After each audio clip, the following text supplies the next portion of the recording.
নমস্কার বন্ধুরা। বন্ধুরা, কিছু মানুষ আমাদেরকে অন্ধভক্ত বলে, কিছু মানুষ আমাদেরকে গোমূত্র পানকারী বলে, কিছু মানুষ আমাদেরকে গোবর খেকো বলে। এগুলা বলে কারণ আমাদের যে সমাজে কিছু মানুষ আছে তাদের কারণে। কেন? দেখুন, প্রথমত আমরা বলে রাখি, এই যে সূর্যগ্রহণ যখন হয়, সূর্যগ্রহণ বলে যে এই টাইম থেকে এই টাইমের মধ্যে একটা সূর্যগ্রহণের টাইম থাকে, এটা বলা হয়। এটা সায়েন্স আলাদাভাবে মানে, সায়েন্স মানে পৃথিবী যখন ছায়া হয় তখন সূর্যগ্রহণ হয়। এরপরে আমরা কিছু মানুষ মনে হচ্ছে কি, রাহু যখন গাছ করছে, কেতু যখন গাছ করছে, আরে ভাই এই গাছ করাটা আমরা তো দেখতে পাচ্ছি না, আমরা জানি আমাদের পুরাণে টুরাণে কোথাও লেখা আছে যে রাহু গাছ করছে, কিন্তু কেতু গাছ করছে। এটা তো মানুষকে দেখাতে পারবে না, মানুষ সেটাই প্রমাণ করে যেটা যুক্তি, যৌক্তিকতা এবং সত্যতা। তো আর্যভট্ট এই নিয়ে বলে গেছে যে এই কারণে জন্য সূর্যগ্রহণ হয়, চন্দ্রগ্রহণ হয়, যেটা সায়েন্সও বলে, মডার্ন সায়েন্স। আমরা কি করছি, এই খাওয়া চলবে না, বাইরে বেড়ানো চলবে না, এই এই সেই।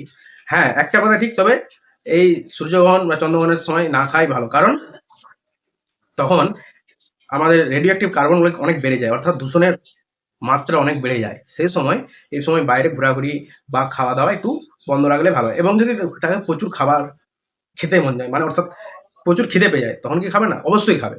তো এতে কোনো বাধ্যবাধকতা নেই। তো যে কোনো জিনিসটাকে মানবো যৌক্তিকতা এবং প্রমাণ সাপেক্ষ অবস্থায় মানবো। এই জন্যই আমাদেরকে মানুষ অনেক বলে অন্ধভক্ত, গোমূত্র পানকারী, গোবর খাবো। তো বন্ধুরা, এগুলোকে নিজেদেরকে আমরা পরিবর্তন করুন না। ধর্মকে জানতে হলে পড়তে হয়। শুধু ঠাকুরের কাছে 10টা ধূপ জ্বালিয়ে দিলাম, 108টা প্রদীপ জ্বালিয়ে দিলাম, এটাই ধর্ম নয়। ধর্মকে জানতে হলে অনেক পড়তে হয়। যত পড়বেন তত ইজি হবে, তত যে কোনো জিনিসটা জানতে হবে। যেমন সবাই আমরা চলে জানি মকর সংক্রান্তি। মকর সংক্রান্তি মানে কি? কত বড় বিজ্ঞান লুকিয়ে আছে এর পেছনে, জানেন? আমাদের মুনি ঋষিরা এমনি মুনি ঋষি হয়নি, তাদের মধ্যে প্রচুর পারদর্শিতা ছিল এবং তারা প্রচুর জ্ঞানী ছিলেন। এই জন্যই তারা মুনি ঋষিরা হয়েছিলেন।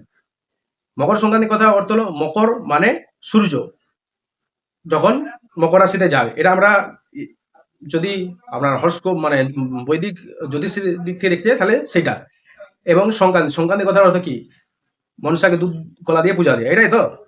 সংক্রান্তির কথা হচ্ছে ট্রানজেকশন, অর্থাৎ এটা একদিকে দেখলে আমাদের যেমন বৈদিকে বলছে উত্তরায়ণ দক্ষিণায়নের ব্যাপার, সেটা হচ্ছে। এবং সূর্য সেই সময় মকর রাশিতে যাচ্ছে, অর্থাৎ ট্রানজেকশন মানে পরিবর্তন। আর আমরা সংক্রান্তি দিয়ে কি করছি? মা মনসাকে দুধ কলা দিয়ে পূজা দিচ্ছি। শিব গাঁজা খাইনি, তাকে কলকা গাঁজা দিয়ে পূজা দিচ্ছি। এ করে তো ধর্মটা নষ্ট হচ্ছে, লোক বিধর্মীরা হাসছে আমাদেরকে দেখে।